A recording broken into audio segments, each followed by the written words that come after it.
শাহিন, কি রে তুই এভাবে হাঁপাচ্ছিস কেন? আগামীকাল শ্রাবণীর বিয়ে। কি? হ্যাঁ, তাহলে শোন। দাদা, শ্রাবণীকে নিয়ে আসেন। শোনাই, শ্রাবণীকে নিয়ে এসো। আচ্ছা আঙ্কেল। কাকা বাবু, শ্রাবণী ঘরে নেই। শ্রাবণী ঘরে নাই মানে? শোনাই, চলো। শাহিন কাল থেকে বাড়ি আসেনি। ও আর কি কোনো বিপদ হলো নাকি?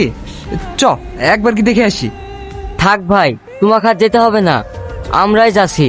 সেলিম ভাই, কি রে তুই এখানে? শাহিন আর শ্রাবণী? আরে কি হয়েছে বল। সোনাটা এই বড় বাবু দাঁড়িয়ে চলে গেছে, জয়ের প্রধান যায়নি গিয়েছে। আমি সব ভয়ে বল দিয়েছি। তুই কি বলছি? বিশু, তাড়াতাড়ি সোনাটাকে চ।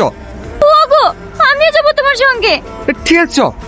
তোরা চিন্তা করছিস কেন? আমি বেঁচে থাকতে তোদের ভালোবাসা কখনোই ছিন্ন হতে দেবো না। আমার খুব ভয় করছে, আব্বুর আসি শাহিনের। আমার ভাইয়ের গায়ে হাত দিবে? আসুক ওই মন্ডল বংশের লোকেরা, ওরা আসলে ওদেরকে কুচ্ছি কুচ্ছি করে কাটবো। এই রাজপুল যা, মৌলানা শেখ পেটে গেলাইকা, আজকে ওদের দুজনে বিয়ে দেবো।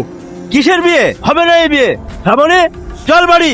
বিয়ে হবে না মানে? আপনি ভালো ভালো বলছে, এখান থেকে বেরিয়ে যান, নাহলে কিন্তু খুব খারাপ হয়ে যাবে। খারাপ হয়ে যাবে মানে? আমরা কি হাতে চুরি পড়ে আছি নাকি? এই